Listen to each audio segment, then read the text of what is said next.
जनगण मन अधिनायक जय हे भारत भाग्य विधाता। पंजाब सिंध गुजरात मराठा द्राविड उत्कल बंगा। विंध्य हिमाचल यमुना गंगा उच्चल जलधि तरंगा। तव शुभ नामे जागे तव शुभ आशीष मांगे। गाहे तव जय गाथा जन गण मंगलदायक जय हे भारत भाग्य विधाता। जय हे जय हे जय हे जय जय जय जय हे।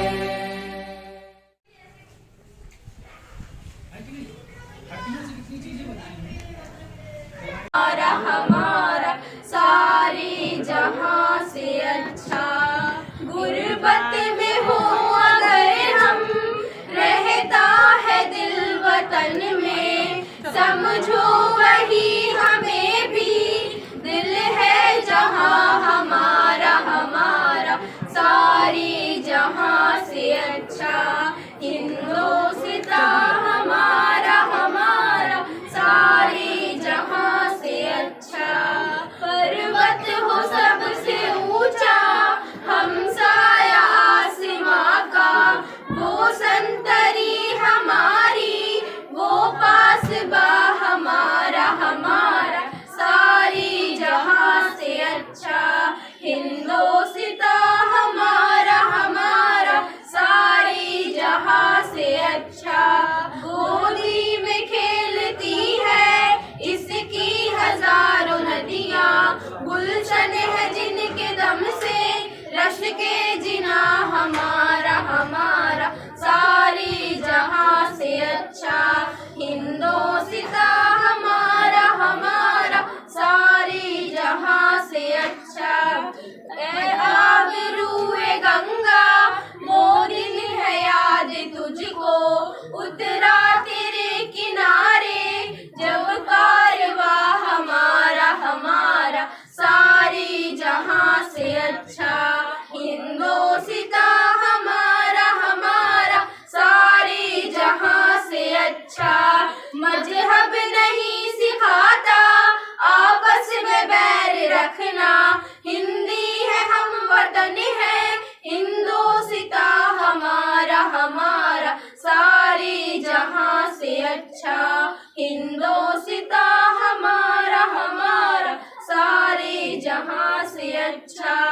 कुछ बात है कि हंसती मिटती नहीं हमारी। सदियों रहा है दुश्मन दौरे जहां हमारा हमारा सारी जहां से अच्छा।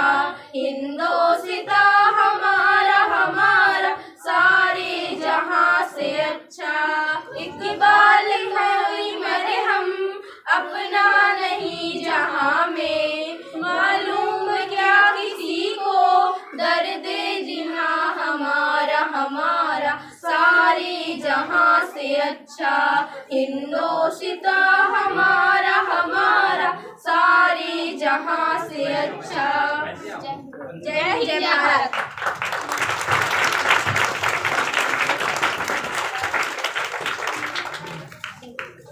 तो अगले प्रोग्राम को हम लोग बढ़ाते हुए अयान हिंदी में स्पीच।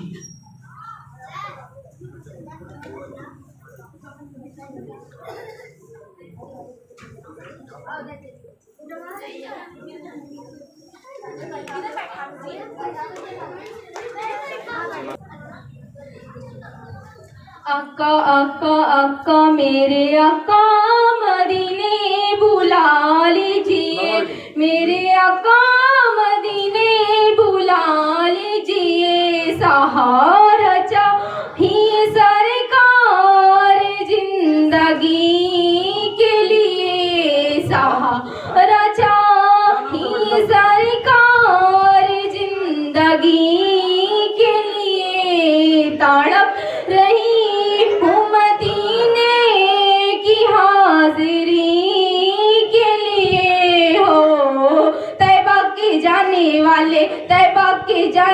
वाले, तैबा के जाने वाले, जाकर बड़े अदब से मेरा भी किस्सा है गम कहना से अरब से, कहना कि साहे आलम इकरम जो गम का मारा, दोनों जहां में जिसका है आप ही सहाया, हालाते बुरे आलम से इस दम गुजर रही हूँ और कांपते लबों से फरियाद कर रही हूँ, कहना मेरे नबी से महरूम हूँ खुशी से, सर पर कब्रे गम है इसको से आँख नम है, पामाले जिंदगी हो नबी नबी सरकारे उम्मती हो, नबी नबी उम्मत के रहनुमाओ, नबी नबी कुछ अर्ज़ हाल सुन लो, फरियाद कर रही हूँ मैं दिल बिकार तुझसे, मेरा भी किस्सा है गम कहना से अरब से, हुजूर ऐसा कोई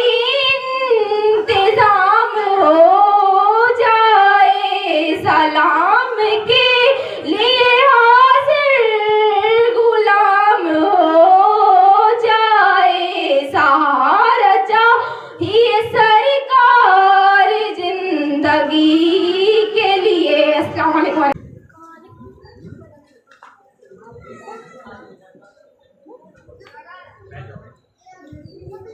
बच्चे, जैसे कि आप जानते हैं कि अगर आप बगैर पढ़े लिखे रहेंगे तो चीज़ जानकारी नहीं होगी, इसलिए हमें पढ़ना ज़रूरी है और इसके साथ इल्म दीन भी हासिल करना ज़रूरी है।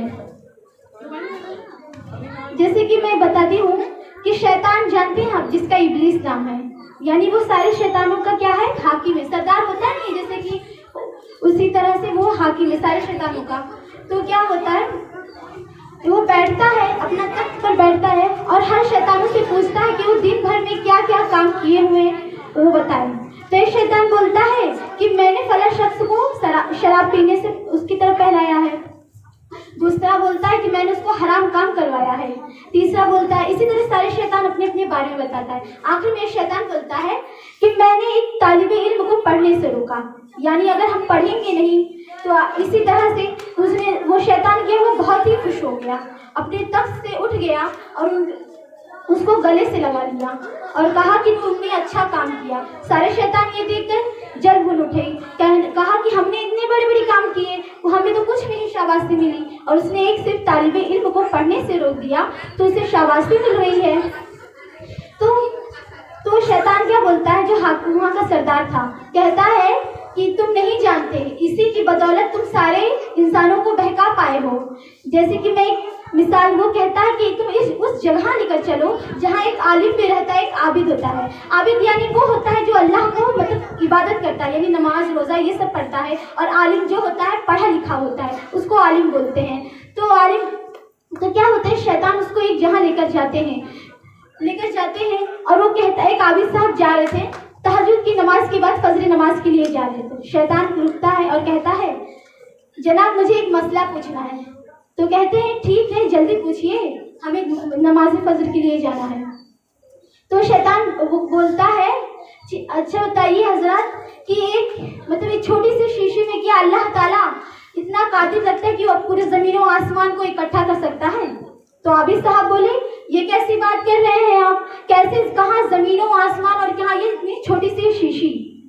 तो शैतान बोला, जनाब हमें इतना ही सवाल करना था, आप जा सकते हैं। फिर शैतान बोला, देखिए इसने अपनी मतलब खुदा को ही झूठा बोल दिया। उसने कहा कि इतनी छोटी सी शीशी में ज़मीनों आसमान इकट्ठा नहीं हो सकते। उसके बाद शैतान क्या, वो आलिम के पास गया, यानी जो पढ़ा लिखा था, वो आलिम के पास ले गया और कहता है कि आलिम, वहाँ पर वो भी जा रहे थे फजर नमाज के लिए, उजाला होने वाला था। तो कहते हैं, शैतान कहता है अस्सलाम वालेकुम। आलिम साहब कहते हैं वालेकुम अस्सलाम। कहते हैं अच्छा हमें एक मसला पूछना है। कहते हैं इस छोटी सी शीशी में क्या ज़मीनों आसमान इकट्ठा हो सकते हैं? तो आलिम साहब कहते हैं, मालूम होता है कि तुम शैतान हो, यानी इब्लीस हो, यानी आलिम साहब को पता चल गया कि तुम शैतानी हो, ऐसे सवाल कर रहे हो हमसे। तो कहते हैं कि इस छोटी सी शीशी की क्या बात है, वो चाहे तो ज़मीनों आसमान एक सुई की नोक जानते हैं कितना बारीक होता है, वो चाहे तो सुई की नोक के बराबर में वो ज़मीनों आसमान को इकट्ठा कर दे। ये शीशी की क्या बात है? तो इससे क्या मालूम हुआ कि जो पढ़ा लिखा रहता है वही आपको जानकारी, अच्छी तालीम दे सकता है। नहीं तो क्या आबिद साहब क्या थे, सिर्फ अल्लाह की इबादत करते थे, इसी वजह से वो नहीं बता पाए। और आलिम साहब थे, पढ़े लिखे हुए थे, उनके इल्म थी, जानकारी थी। इसी तरह अगर आप पढ़ेंगे, आपसे कोई अगर कोई सवाल करेगा तो आप बता सकते हैं, नहीं तो नहीं जानकारी रहेगा तो आप कुछ भी बता सकते हैं। इससे आपके भी क्या होता है, गुनाह भी लग जाएंगे। इसी वजह से आप लोग अच्छे से पढ़िए, जो यहाँ पढ़ाया जाता है उसको सीखिए। आती है तू मुस्कुरा कर सवेरे, जगाती है तू मुझको इसके सिवा और क्या चाहिए। प्यारी माँ मुझको तेरी दुआ चाहिए, तेरी ममता के साए में फूलों फलों खाने कर, तेरी उंगली में बढ़ती चलूं आसरा, बस तेरे प्यार का चाहिए। प्यारी माँ मुझको तेरी दुआ चाहिए, तेरी खिदमत से दुनिया में अज़मत मेरी, तेरे कदमों के नीचे है जन्नत मेरी।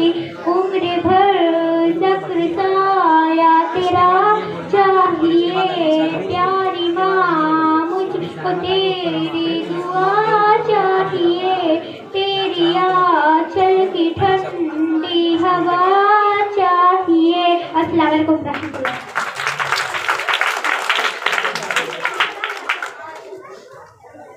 माँ, हम लोग जानते हैं कि बच्चे का सबसे पहला वर्ड जो होता है वो माँ होता है। तो माँ पे एक छोटा सा थॉट है, डांट कर बच्चों को खुद अकेले में रोती है, डांट कर बच्चों को खुद अकेले में।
अर्पिता एंड फ्रेंड,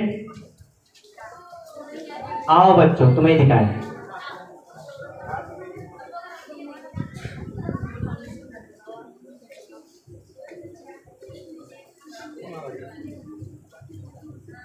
श्रीमान प्रधानाचार्य महोदय एवं मेरे अतिथिगण, मैं आप सभी को सबसे पहले गणतंत्र दिवस की ढेर सारी शुभकामनाएं देती हूँ। आओ बच्चों तुम्हें दिखाएं झांकी हिंदुस्तान की, इस मिट्टी से तिलक करोगे धरती है बलिदान की। वंदे मातरम, वंदे मातरम। उत्तर में रखवाली करता पर्वत राज विराट है, दक्षिण में चरणों को धोता सागर का सम्राट है। वंदे मातरम, वंदे मातरम। यमुना जी के तट को देखो गंगा का ये घाट है, बात बात में हाट हाट में यहाँ निराला ठाट है। वंदे मातरम, वंदे मातरम। देखो ये तस्वीरें अपनी गौरव की अभिमान की, इस मिट्टी से तिलक करोगे धरती है बलिदान की। वंदे मातरम, वंदे मातरम। आओ बच्चों तुम्हें दिखाएं झांकी हिंदुस्तान की, इस मिट्टी से तिलक करोगे धरती है बलिदान की। वंदे मातरम, वंदे मातरम। जय हिंद जय भारत। बल्कि हर हिंदुस्तानी का त्योहार है। गणतंत्र दिवस मनाने के साथ साथ हमें सभी जाति धर्मों का इज्जत सम्मान करना चाहिए।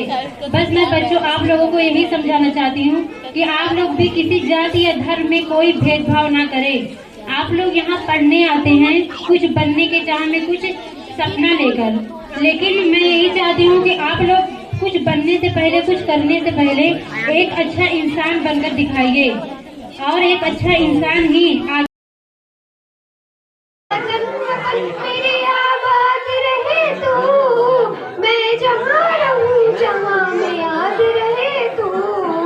ऐ वतन मेरे वतन, ऐ वतन मेरे वतन, तू ही मेरी मंजिल है पहचान तुझे से, तू ही मेरी मंजिल है पहचान तुझे से। पहुँचूं जहाँ भी तेरी बुनियाद रहे तो। ऐ वतन मेरे वतन, ऐ वतन मेरे वतन, तुझ पे कोई गम की आज आने नहीं दूँ, तुझ पे कोई गम की आज आने नहीं दूँ। कुर्बान मेरी जान तुझ पे शान रहे तू। ऐ वतन वतन मेरे आबाद रहे तू, मैं जहाँ रहूँ जहाँ में याद रहे तू। जय जवान।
सारिका डांस के लिए।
देखो मेरे मालिक ने मुझे कितना दिया है, सब कुछ ये मेरी माँ के दुआओं का सिला है। या कोई मारे राम यहाँ अपनी भी थोड़ी अदा थोड़ा अंदाज ऐसे है चाहे जैसे है, अरे जो भी है जैसे है खुद पे हम नाज हमको ये जमाना चाहो तो हमको कहते हैं हमको प्यार से दिया वाले छूटते के प्यार से दिया वाले छीटले प्यार से दिया वाले हम इंडिया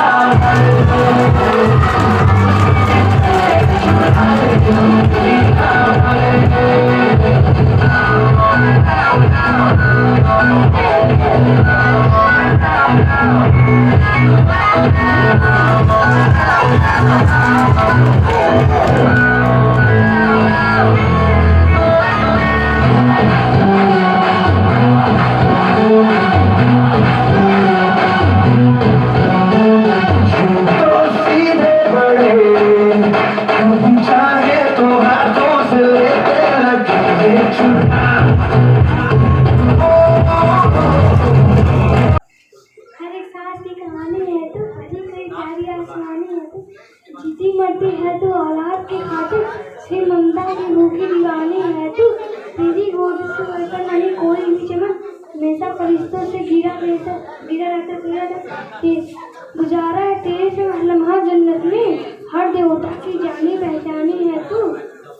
अजीम जन्नत खुद तेरे करीब आ जाते, हजारों परियों की रानी है तू।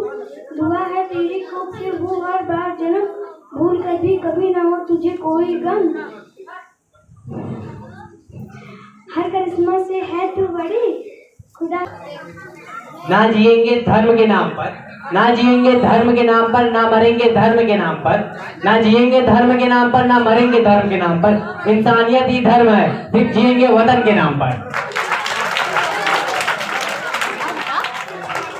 इस बार मैं बेसिक एजुकेशनल एकेडमी के एक टीचर को बुलाना चाहता हूँ, जिन्होंने इस स्कूल के इंग्लिश पढ़ाते हैं और स्कूल के सारे स्टूडेंट को इंग्लिश पढ़ाने की जिम्मेदारी है।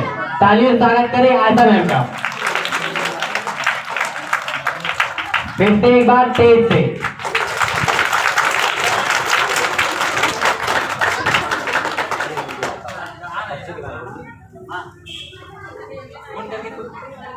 सबसे पहले मैं आप लोगों को गणतंत्र दिवस की ढेर सारी शुभकामनाएं देना चाहती हूँ। मैं इस स्कूल के बारे में ये कहना चाहूँगी कि मैंने जब यहाँ ज्वाइन किया तो मुझे ऐसा बिल्कुल भी नहीं लगा कि मैं किसी स्कूल में पढ़ाने आती हूँ, लाइक जॉब करने आती हूँ। ये एकदम घर जैसा माहौल रहता है मेरे लिए। ये सारे बच्चे मेरे अपने हैं, यहाँ के टीचर्स मेरे सारे अपने हैं। And thanks to Anas sir and विधायक सर, जिन्होंने मुझे इतने बड़े मुकाम पे टीचर होने का मुकाम दिया। लाइफ में कभी सोचा नहीं था ऐसा। बाबू बस मैं इतना ही कहना चाहती हूँ। बस यही कहना चाहूँगी अपने स्टूडेंट से मन लगा के पढ़िए। और मैंने आप सब के लिए सपना देखा है कि आप सब लोग। अस्सलाम वालेकुम। अरे वाह तसव्वुर में मदीने की गली हो, और याद मोहम्मद की मेरे दिल में बसी हो। मदीने में मुझे मौत यूं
26 जनवरी के दिन हमारा कॉन्स्टिट्यूशन लागू हुआ था। तो अगर कॉन्स्टिट्यूशन ना होता तो क्या होता था, तो मैं बताने वाला हूँ कि जब बहुत समय पहले की बात है, तो जो राजा होते थे तो वहाँ का जो कॉन्स्टिट्यूशन होता था वो मौखिक होता था। मौखिक मतलब कि मुंह से बता देते थे राजा कि अगर कोई चोरी करे तो उसको ये दंड दिया जाएगा, कुछ और करे तो ये दंड दिया जाएगा। तो एक टाइम था कि कोई चोर चोरी कर लिया, तो राजा ने अपने सिपाहियों से बोला कि जाओ उसको पकड़ के लेके आओ, क्योंकि उसने चोरी किया, उसको दंड देना है। तो सैनिकों ने गए और उसके पास बोले, तो उन्होंने बोला कि तुमने चोरी किया है, तुमको आज पनिश किया जाएगा। तो उसने बोला कि कौन कहा है, कहाँ लिखा है, लिखित दिखाओ हमें कि हम मान लें कि चलो ठीक है कॉन्स्टिट्यूशन है।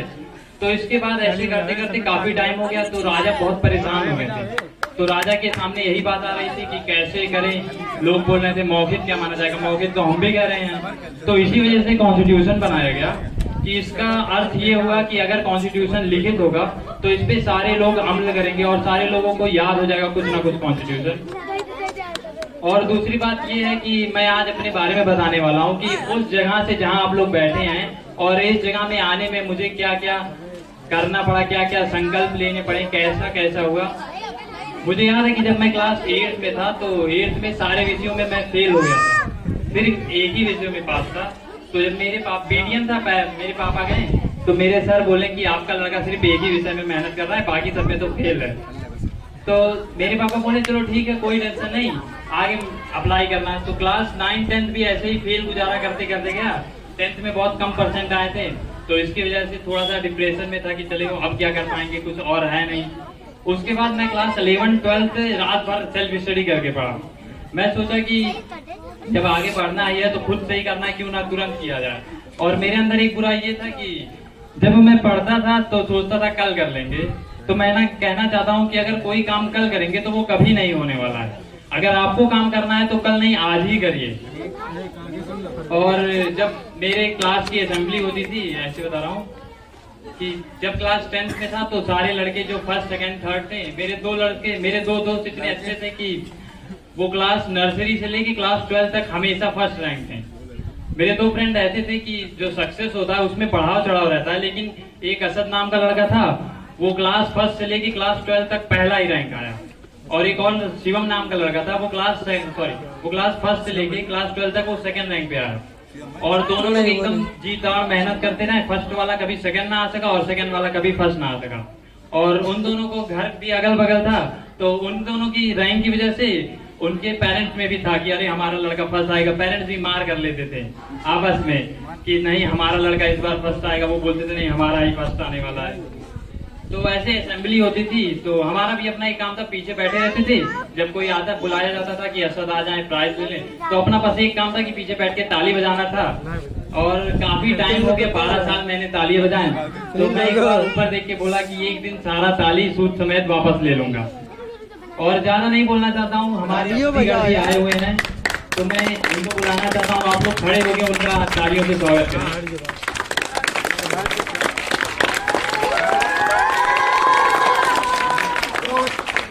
बजा लेकिन ताली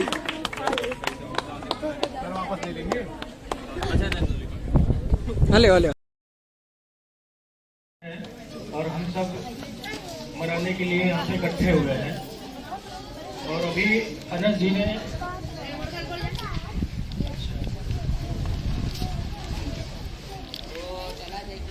देखिए मेरा नाम अमरीश कुमार है और मैं सिविल सर्विसेज की तैयारी से जुड़ा हुआ हूँ। और सर ने कहा कि आइए बच्चों के गणतंत्र दिवस पे उनसे कुछ बात किया जाए, ताकि वो उनके जो सपने हैं और उनका जो भविष्य है कि आगे वो कैसे कर सकते हैं। सर बुला रहे भैया। तो अभी अनस जी ने बात कही कि पहले आज रिपब्लिक डे क्यों मनाया जाता है, आखिर गणतंत्र दिवस की हमें क्यों जरूरत पड़ी, कि राजा का बेटा राजा ही होता था या बादशाह का बेटा बादशाह ही होता था। तो अपने अभी हाल में मूवी आई थी, आपने देखा होगा कि सुपर 30 में ऋतिक रोशन कहते हैं कि राजा का बेटा अब राजा नहीं होगा और जो हकदार होगा वो राजा। चलो यानी आपके पास भी उतना ही अधिकार है कि इस देश का शासक बन सके जितना किसी राजा के बेटे तो पहले हुआ करता था कि राजा का बेटा राजा ही बनता था। अब जब देश आजाद हो गया और संविधान लागू हो गया तो उसमें सभी को समान अधिकार दिया गया कि कोई बच्चा कितना भी किसी भी स्थिति में हो वो देश की सर्वोच्च सीढ़ी पे पहुंच सकता है।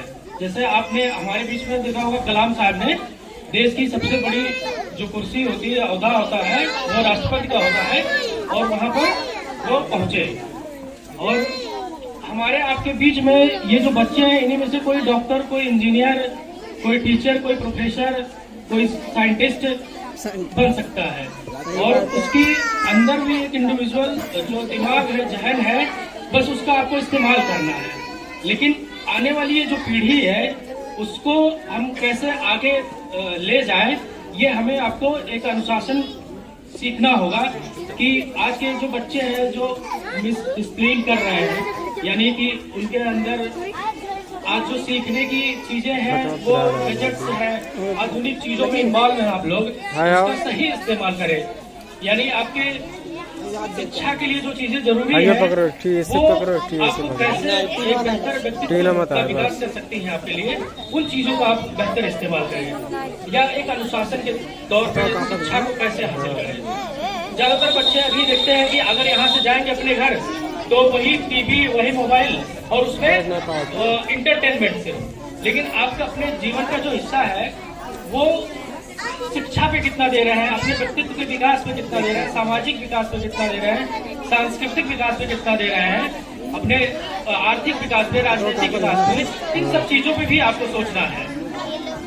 जैसे सबसे पहले हम आपकी बात करेंगे आपका शिक्षा के, तो आपके पास एक अवसर है कि अपने आप को बेहतर बना सके। आप जिस भी गली मोहल्ले में जैसे भी रहते हो, वहाँ से निकलकर देश की, ठीक है, जो भी आपका सपना हो वो कर सकते हैं। ये हौसला और ये सपना आपको यहाँ पे आपके बीच में, जैसा अनस ने बताया कि मैं फेल हो गया था, लेकिन फेल जीवन में कुछ ऐसा नहीं होता कि आपने कम नंबर वाले फेल हो गए, या आप पीछे मुड़ के देखेंगे, हम लोग जैसे हाई स्कूल इंटर पास कर चुके हैं, जो फर्स्ट आया था वो आज कहाँ है, या वो चीजें कितनी बड़ी थी, आज कुछ नहीं है, लेकिन आपने हासिल क्या किया उस शिक्षा से ये मायने रखता है कि आप कितना बेहतर इंसान बन पाए, कितना कुछ सीख पाए, कितना जीवन में कुछ सकारात्मक कर पाए, रचनात्मक कर पाए। तो ये चीजें आपको और बेहतर बनाती है। तो आपको ये सीखना है कि आपका इंटरेस्ट क्या है, ठीक है, जीवन में। जैसे आपने 3 इडियट्स देखी होंगी, तो अपने इंटरेस्ट को डेवलप करिए। अगर आप सिंगर बन सकते हैं, कोई कविता लिख सकते हैं, ठीक है, इन्वायरमेंटलिस्ट बन सकते हैं, पर्यावरणविद बन सकते हैं, ठीक है, आप साइंटिस्ट बन सकते हैं, इंजीनियर बन सकते हैं। अपने अंदर की प्रतिभा को समझें, अपनी स्ट्रेंथ को समझें कि आप वास्तव में कि हम क्या बेहतर। साइंस मुझे अच्छी लगती है, फिजिक्स अच्छी लगती है, ज्योग्राफी अच्छी लगती है, हिस्ट्री अच्छी लगती है, उसको उस तरह से पढ़ें कि हम सबसे अच्छा करें। मुझे बैंकिंग में फुल वीडियो हमारे पास भेज देना। आप उस ऊंचाई पे पहुंचेंगे तो आपको बहुत बड़ा प्लेटफॉर्म मिलेगा। दूसरी चीज स्पोर्ट्स। अब जैसे बच्चे हैं आज के जो है, आप यहाँ से जाने के बाद अपने घरों में गेम खेल रहे हैं मोबाइल पे, उनके अंदर जो कोई हॉबीज अपना डेवलप करें, इंटरेस्ट डेवलप करें, वो खत्म हो गई है। पहले हम लोग होते थे तो चलो फील्ड में मिलते थे, अब के बच्चे ना फील्ड में जाते हैं, ना उनका कोई पैशन है कि चलो हम वॉलीबॉल खेले, बैडमिंटन खेले और चेस खेले, ताकि हम वो नेशनल लेवल पे उसको पहुंचा सके। आपका गेम खेलने का मायने क्या निकला? अपने मोबाइल पर उसका कोई कंपटीशन होता है? कहीं नहीं होता। कम से कम फील्ड में जाने से अच्छा क्रिकेटर बन सकते हैं, कोर्ट में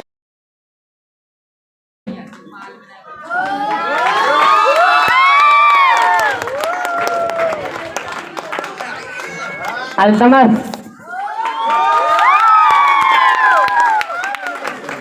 रौनक,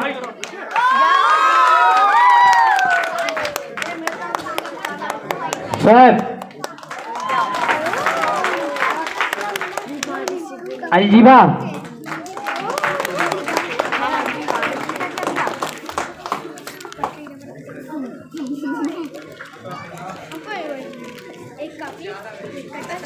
अल्फिफा,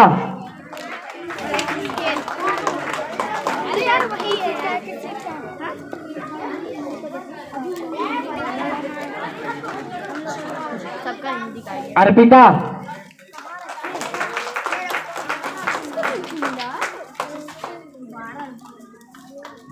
अलीशा,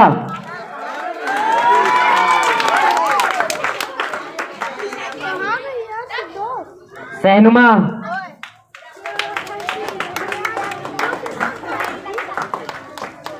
अनन्या,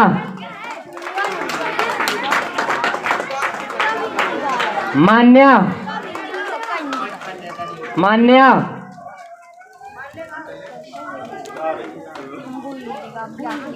अली मसूदी, कुलसुम,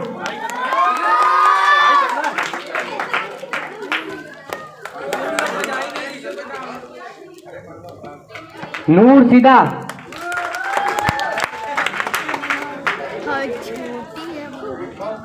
पढ़ाई करते हो ना, बहुत अच्छा, बहुत अच्छा किया।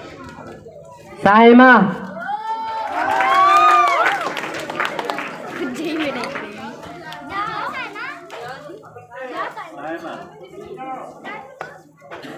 साहिन, लकी अली,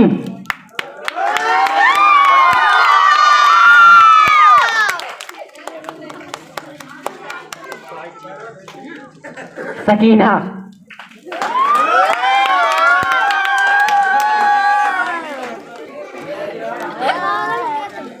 तैयब, सुफियान,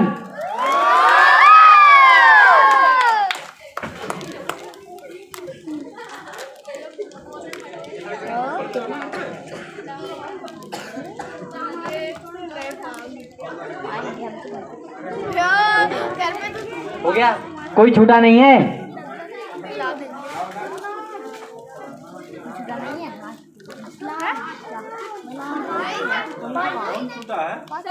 नाज,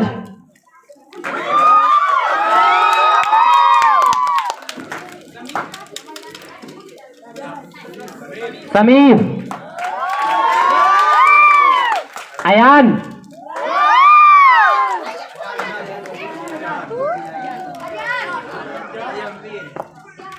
अजान,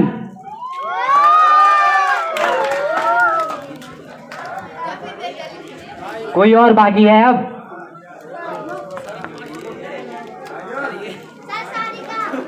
सारिका,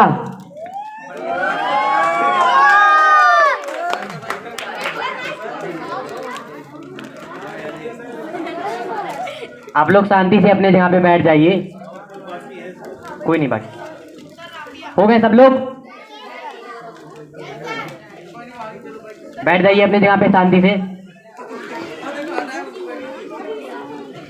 एक बार फिर से मैं